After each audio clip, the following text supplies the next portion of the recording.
Hey, it's Hot Rod with another Transformers review for Transformers Island Online. This time it's Alternators Battle Ravage, who is a Corvette. Don't ask me what year, because I won't know. I'm not a car enthusiast, I just know what shapes I like. And Corvettes are one of them. So, Battle Ravage took me a while to get, and I'm glad I did get him.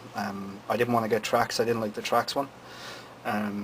Mostly because of the head sculpt, and I didn't even know this guy existed until I was doing a bit of research on Alternators and found Battle Ravage. The car mode is jet black. Like there's black here, there's black here, there's black here, black there, a little bit more black there, some black here on the back, some black in there, and a little bit of black, and oh yeah, there's some black. I think I've made my point. To represent Ravage, he's going to have an awful lot of black on him, which he does have an awful lot of. What's really nice about the overall thing in it being black is that it makes the colour part stand out a little bit more. For instance, the chrome on the wheels pops on this car, the red seats pop as well. On the front, the Corvette on the license plate and the little Corvette logo, or the thing there, they really stand out vibrantly, as do the headlights, which they're not translucent, but they're kind of metallicized from orange to white. The lights on the back are translucent, red there, red here for the indicator, which I would have assumed to be orange. And on the back, I don't know if you can see that, but the license plate is silver, and it's a Decepticon symbol and says RVG, and then the exhausts are silver with Corvette embossed there, and another emblem on the trunk.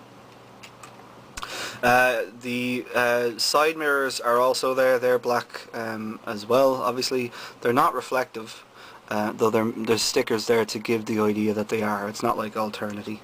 And on the inside you'll probably be able to see the detailing there, the steering wheel and the dashboard and the gear stick. That's kind of it. The tyres are rubber. The underneath, most of this ends up becoming the robot, but the underneath is predominantly, it's black, but we've got kind of a matte kind of brush steel there with chrome for the piping and chrome on the back again here, and a Decepticon logo there.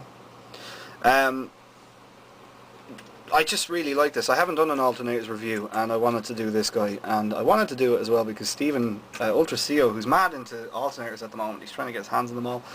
This is kind of you're jealous, because he is. He will be when he sees it. He's going to be jealous to Christ, but he'll get his own eventually, I'm sure.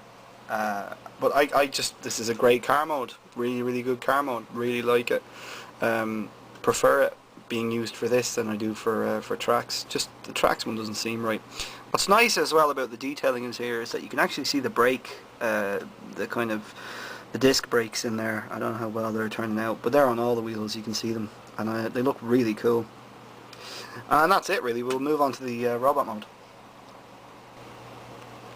Okay, so there's the robot mode of Alternators Ravage.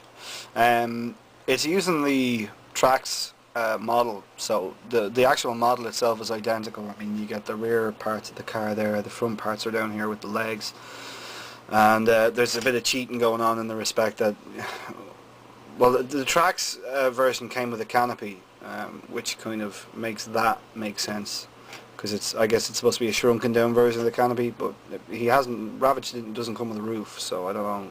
But it looks great. The black with the Decepticon logo looks fantastic. The logo really stands out. He does have a new head mold, which we did get two Ravages. One was a Jag, which was a quadruped, and then there was this guy who's a biped. This guy, I think, he's basically supposed to be the Battle Ravage from the Secret Agent, as he was called in Beast Wars, who was the upgraded version of G1 Ravage. He was a kind of cross between Predator and Boba Fett. And it's replicated very well here. I absolutely adore this head mold, and it's on a ball joint, so you can kind of more or less give him any number of poses. You can have him with a cocked head, or looking up, looking down. And what's really nice is that the mouth is actually on a hinge, so you can have his mouth open. I don't know how well that's coming out there, but you can actually open his mouth. The red is dotted about all over the place, more so than the car mode, and we do actually get some kind of grey coming through on the hands. He's got the big rockets up top, which is a grey shaft with a metallic silver rocket on the tip, and then he's got these little wrist blasters, which are metallic red, and they just come out, they slide out on a peg. They look great. Absolutely great. They make his weapon redundant because I think they look better. I forgot to show you, in vehicle mode you can lift up the hood and see the engine block. Now, as is the case with all alternators, this engine block becomes his gun.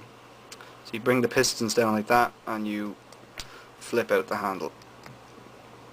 And thankfully it doesn't actually need to be pegged in. He can hold it pretty solid without it needing to be being pegged in, like say Blue Streak, or sorry, Silver Streak, or Wheeljack. So there you kind of go. He can hold it very, very well. The fingers are segmented. One is segmented, one can move by itself, and then the others are joined together. But they can move at the this kind of the bridge of the hand, so you can open and close them. And then you know, that's kind of it. As far as posability goes, the arms can move up and down. Everything's pretty stiff. These are on ball joints, so you can, with a bit of force applied, you can kind of apply, get some rotation in them. They can also move in and out that way. The legs move forward and kind of back, and you can bend at the knee. Now, as far as the instructions go, and as far as the displays have gone on websites I've seen, the doors to the side of the car are supposed to hang at the sides like that. I don't like that. I think it makes them look clunky. So I generally put them up like that, and it makes them a bit more dynamic, especially when viewed from the side. And that's kind of really it. This and Swindle are my favourite alternators.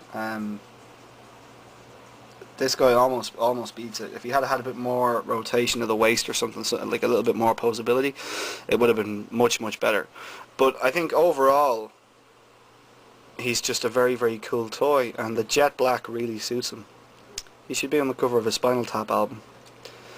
But he's just fantastic, and I highly recommend him if you can find him on the second-hand market. But that's been another review from yours truly. I'm going to rock and roll out of here for the night and buy this toy. Buy it, buy it, buy it. I'll see you on the forum. Bye-bye. You don't have to be crazy to do this, but it sure helps.